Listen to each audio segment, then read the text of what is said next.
Continuing the reading on chapter 16, top of page 191. Couple of months and then some September we'll have to see about school for you, but we'll be doing a lot of traveling right around Michigan, so I hope you don't mind long car trips. No ma'am, she said, that's great, but something tells me you're a godsend to us. You keep that in mind all of the time, okay? Yes ma'am. Then she did something that made me feel strange. She stood up, grabbed both my arms and looked hard right in my face, just like Mama used to. She said, really, Bud, I want you to always keep that in mind. This might get hard for you some of the time, and I don't always travel with the band, so I don't want you to forget what I'm telling you. I said, no ma'am, I won't. Steady Eddie said, since you're going to be part of the family, there are some things we've got to talk about. Now, I've noticed the tip grip on you keep on that old suitcase of yours. I need to know how attached to it you are. I carry it with me everywhere I go because all my things are in there. I wasn't sure if I'd liked the way this talk was going. Steady Eddie said, that's what I need to know. Are you attached to the suitcase, or is the things inside that are important? I'd never thought about that before. I'd always thought of the suitcase and the things inside together. I said the things I got from my mother are the most important. He said, good, because you're going to be traveling with us.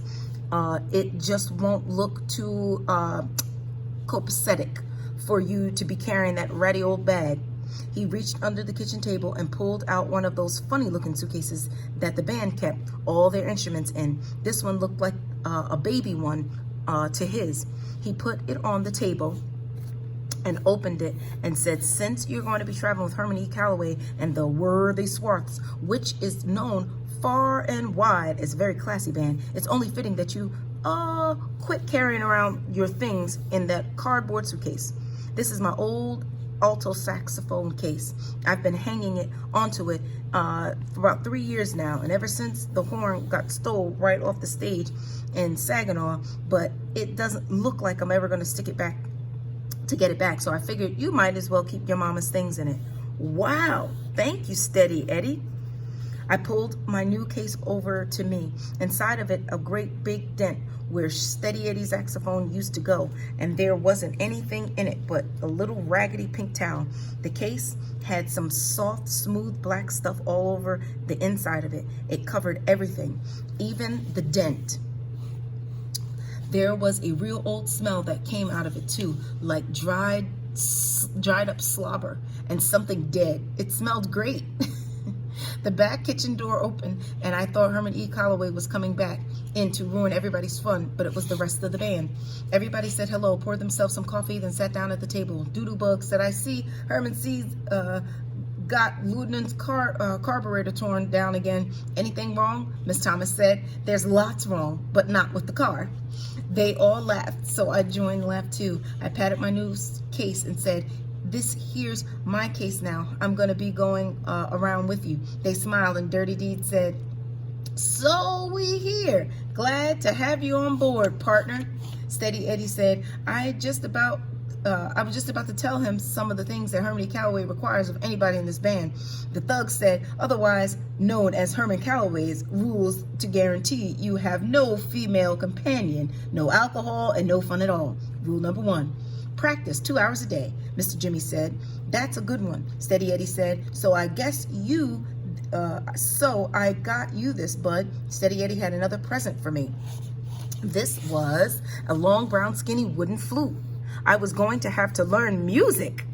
He said, it's called a recorder. Once you've developed a little wind and some tone and some embouchure, we'll move on to something a little more complicated. These must have been more of these Grand Rapids words, because they sure weren't like any American talk I ever heard before. I said, thank you. Steady Eddie said, don't thank me until you've been through a couple of hours of blowing scales. We'll see if you're still grateful. The thug said, now all that's left is to give a little stuff hear a name. Miss Thomas said, you know I don't like the way Luden's been sounding. I think I'm gonna go check the air in the trunk. She picked up her coffee and started to leave the kitchen. Doodlebug said, you don't have to leave, Miss Thomas. Darling, I know that. It's just that this is one of those man things that you all think is so mysterious and special that I have absolutely no interest in. The only thing I can hope is that the process has improved since you four were given your names. Then she left the room. As soon as she was gone, Steady Eddie told me, hand me your axe and stand up, bud. I was starting to catch on to this Grand Rapids talk. I remembered that the axe was an instrument. I handed Steady Eddie my recorder and stood up in front of him. He said, she was right. This is a mysterious and special. So that grin's got to go, brother. I tried to tie down my smile. Steady said, Mr. Jimmy, you're the senior musician here. Would you proceed? Mr. Jimmy said, gentlemen, the floor's open for names for the newest member of the band, Bud Not Buddy. They started acting like they were in school. The thug raised his hand and said, Mr. Jimmy, pointed at them. Thug said, Mr. Chairman, in light of the boys' performance last night at the Sweet Pea, I nominate the name Waterworks Willie. Shucks, I was hoping they'd forgotten about that, Mr. Jimmy said. You're out of order, Douglas. Steady raised his hand. Mr. Chairman, this boy's obviously going to be a musician. He slept till 12:30 today, so I propose the name Sleepy. Mr. Jimmy said, the name Sleepy is before the board. Any comments?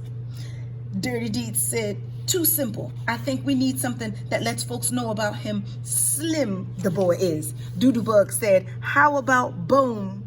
Steady said, not enough class. He needs something so people will know right off that the boy's got class. Mr. Jimmy said, how do you say bone in French? French always makes things sound a lot classier. The thug said, that's easy. Bone in French is la bonne. Doodlebug said, la bonne. Nah, it don't have a ring to it. Steady Eddie said, I got it. We'll compromise. How about Sleepy La Bonne? I couldn't tie the smile down anymore. That was about to be the best name I'd ever heard in my life.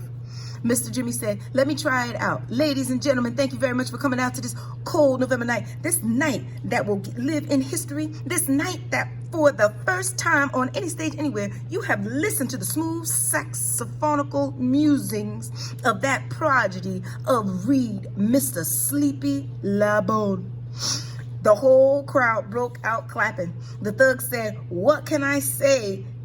But bang, Dirty Deeds said, you nailed him.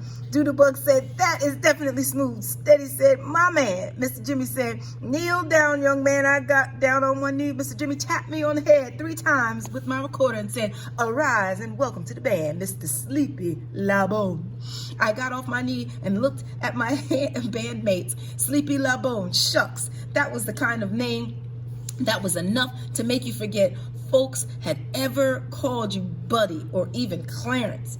That was the kind of name that was enough to make you practice 4 hours a day just so you can live up to it.